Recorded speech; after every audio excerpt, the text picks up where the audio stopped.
If you're going to China, what's the best route to travel? To understand the vast nation, you can head to its capital, Beijing, and walk the special line at its center, the 7.8-kilometer-long Beijing Central Axis. Different chapters of Chinese history are laid out along this axis and arranged in incredible symmetry, reflecting China's cultural and spiritual essence. Come with us to explore this UNESCO World Heritage Site that might be on your next visit to the east.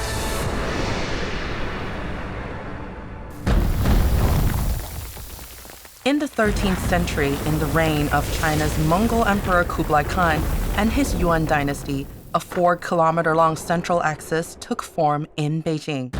In the 15th century, the third emperor of the Ming dynasty expanded the city to increase the axis by 1 kilometer.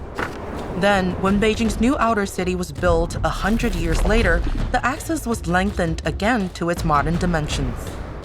In the 18th century, an upgrade to the imperial palace included the construction of pavilions on the man-made Jingshan Hill. Through over 700 years, generations of Chinese emperors collectively created the pinnacle of history that is now called the Beijing Central Axis. So what lies along this mysterious line? Let's take a look.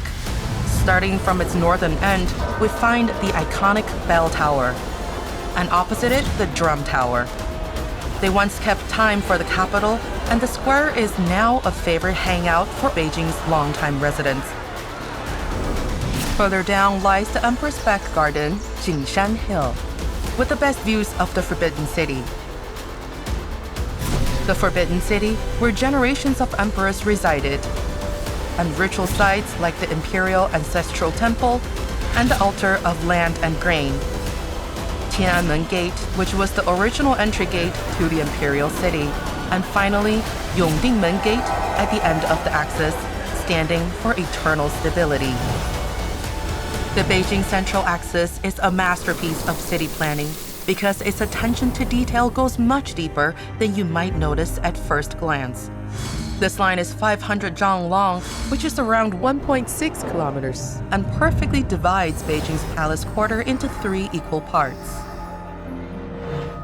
Let's zoom in to take the total area of the Forbidden City, which can be perfectly arranged in a 7x7 grid into Beijing's inner city. And if we look even closer and draw a series of lines spaced 32 meters apart, the palace is meticulously designed on an increasing scale. Can we go even closer? Most certainly. This is the drum tower. We can see the roof is held up by layers of interlocking wooden brackets. Its overall size is determined by the length of the doko, which comes in a variety of sizes, and dictates the importance of each building according to its placement along the central axis. As a famous Chinese architect once said, Beijing's unique magnificence and order is founded on the city's central axis. But when did the central axis first arise in China? The answer lies much further back. From the 5,000-year-old Nanzuo ruins to the 3,800-year-old Erlitou ruins, and by 2,000 years ago, an ancient text called the Rites of Zhou had already stipulated a central axis was vital to an orderly nation.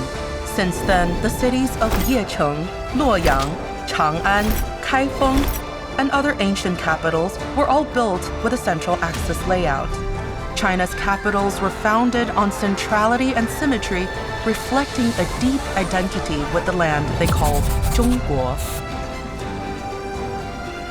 For Chinese people, the central axis is more than just a line in their capital, Beijing.